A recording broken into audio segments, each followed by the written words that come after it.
I saw an article online that had a list of 10 habits that scream, I'm trying to look wealthy. So I'm going to go through those today and give you my opinion. And also later, I'll share 3 proven steps that will actually help you become really wealthy, like in the real sense of the word, which is key. All right, drop your reactions in the comments as we go, and be sure to like, subscribe, and share this video with a friend.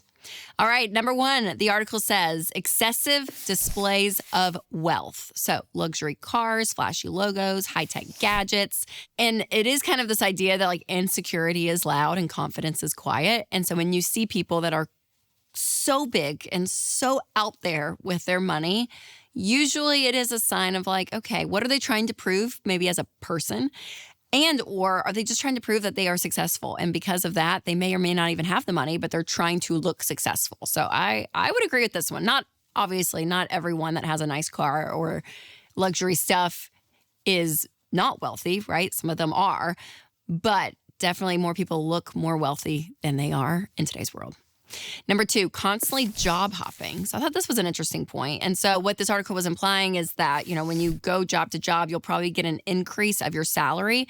And so you're just doing that to continue to make more money because of your lifestyle creep versus just investing in like a stable job, long term, which in today's world is like 5 years. That again, it's like that stability aspect and growing as you're growing within your job versus going job to job to get that hike. So I wouldn't have thought about this one, honestly, but I could see it because if you're needing more money, like instantly because you are spending more than what you're making, this could be a short-term fix. And then long-term, it does not look great on your resume. Number 3, dependent on credit cards. So when I read this, I was like, oh my gosh, I love when people, talk about Ramsey in a sense in our content because this is what we talk about all the time. And when they agree on our stance, when they're not Ramsey people, I'm like, oh, even better. So yes, we do see this, that credit card debt is at an all-time high. I mean, it's officially reached over $1 trillion, which is crazy.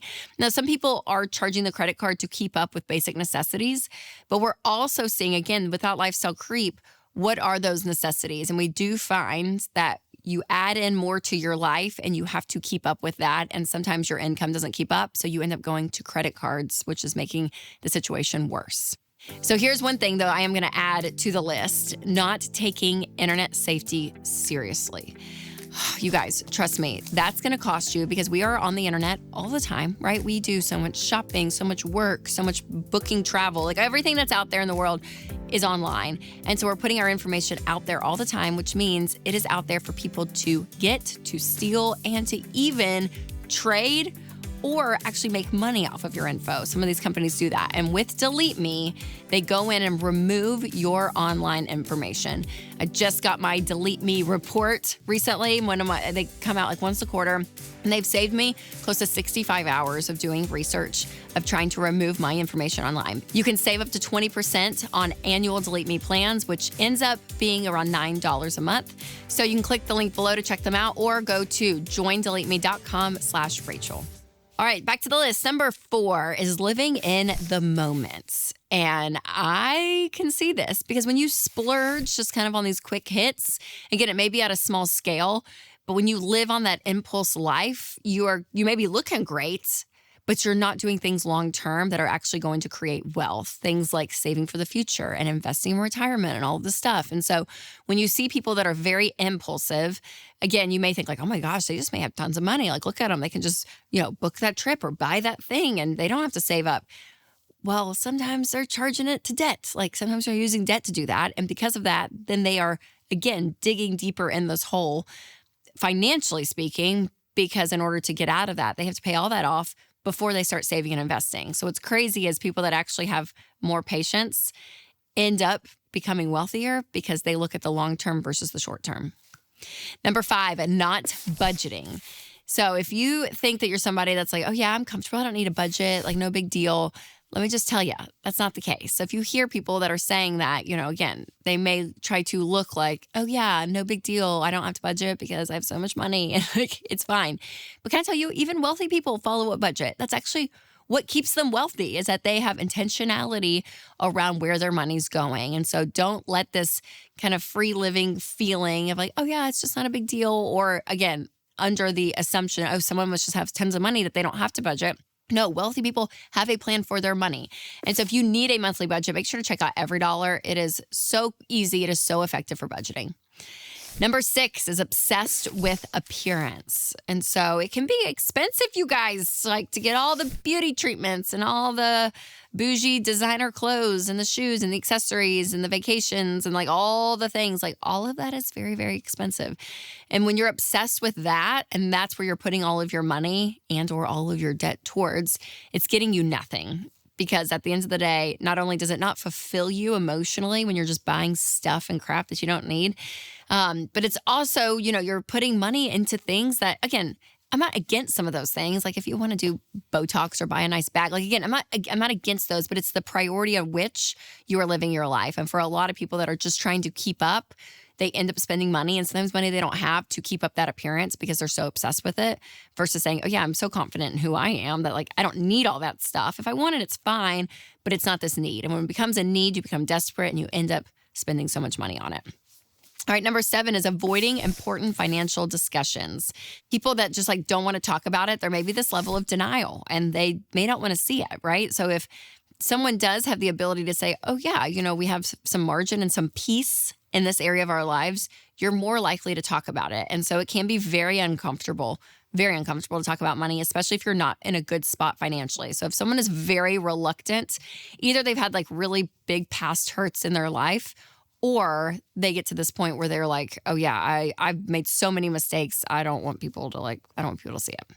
All right, number 8 is lack of financial knowledge. So this is interesting because I always say that personal finance is 80% behavior. It's only 20% head knowledge, but there is still that 20%. Like you still want to be able to understand what is going on with your money. And that's everything from like your mortgage rates to what a retirement match is in a 401k, what leasing a car is versus, buying a car with cash or on payments. And so understanding how money works is always very, very crucial.